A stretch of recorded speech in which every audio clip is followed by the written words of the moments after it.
A national United Auto Workers strike has expanded to include an auto parts warehouse in Plymouth. For nearly 2 weeks, auto workers have walked the picket lines on strike against the nation's big three automakers. Now that strike includes workers at the Stellantis Parts Distribution Center along Highway 55. Striking workers carried signs and waved at passing vehicles on Tuesday.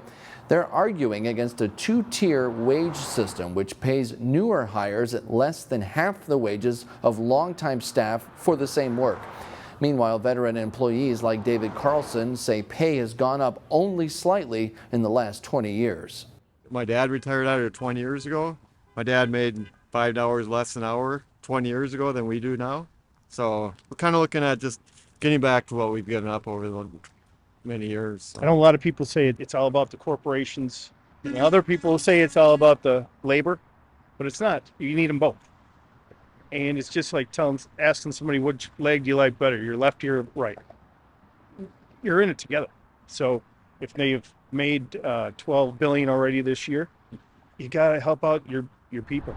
Representatives from Stellantis say they're bargaining in good faith and trying to find creative solutions to prevent any competitive disadvantage.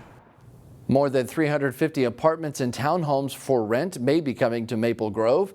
The Planning Commission heard a proposal to build 155 townhomes this week. The project also includes a 200-unit apartment building. The development would be located near the future Highway 610 extension and I-94. The commission sent the project to City Council in a split vote. Some members said they want to see more single-family homes and fewer rental homes in the city.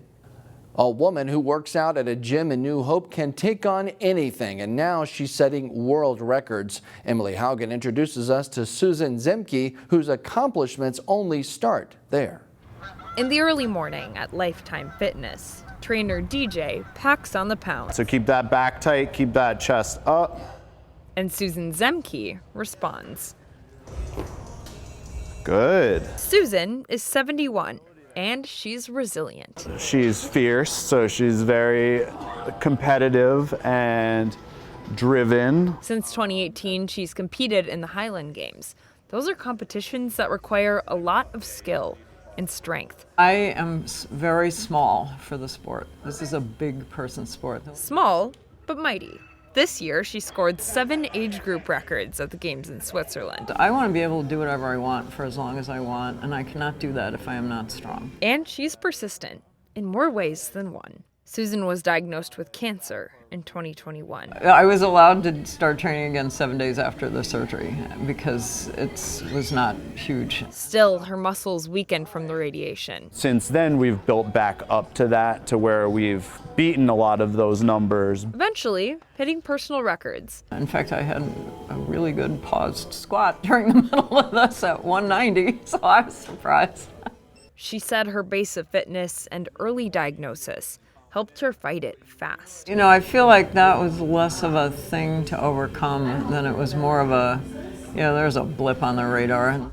Today, she's cancer-free. And with those records under her belt, she's still pushing for more. Those are the kinds of things that I really like about her, is that, again, she's all about defying those age norms. In New Hope, Emily Haugen, CCX News. Local softball players will soon have a new place to play in Robbinsdale. It is going to be our first field in this community that is specifically designed for girls fast pitch softball, and we are just thrilled to be able to have players be out here in the spring, filling the stands with families and bringing other communities into our fields and demonstrating and showing what we have to offer. The city of Robbinsdale is converting this baseball field at Sanborn Park into a softball field. Fewer Little League baseball players, along with growing participation in the Armstrong Cooper Girls Fast Pitch Softball Association, are the driving forces behind the project. We're looking for it to be one of the most highly used softball fields probably in the area once it gets going here in 2024. Converting the field to softball includes removing the infield grass and the pitcher's mound. It's expected to be ready for softball by next spring. The school year is off to a fast start with a familiar face in a new role at One Brooklyn Park High School. I talked with the education veteran about what it takes to make sure everyone can be successful in his school. It happens all the time, every year. Try, if you can, to keep up with Dr. Antoine Harris. How we doing? You good? Park Center Senior High's new principal loves to make sure everything and everyone is doing all right. It is what it is, right? Every day is different, but the first thing I begin with is being visible, being in the hallways, speaking to kids, saying hello to my staff, moving around and making sure my entire admin team is visible. If you don't see him, chances are you might hear him. We spend half of our lives here at work or at school.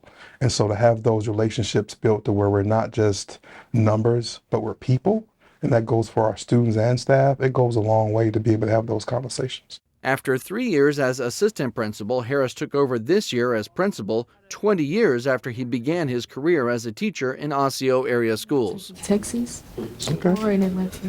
HBCU or, okay. He believes one-on-one connection can help everyone be successful. Being a principal requires that vision to be able to take your school and your students, staff, day by day, minute by minute, year by year, to that next phase of graduation, of achievement, of integration of all sorts of things within the building. And it's one of those pieces to where it's a big job. But it's a role he's proud to take on, to take 2,000 teenagers and nearly 200 staff. Emily, you good?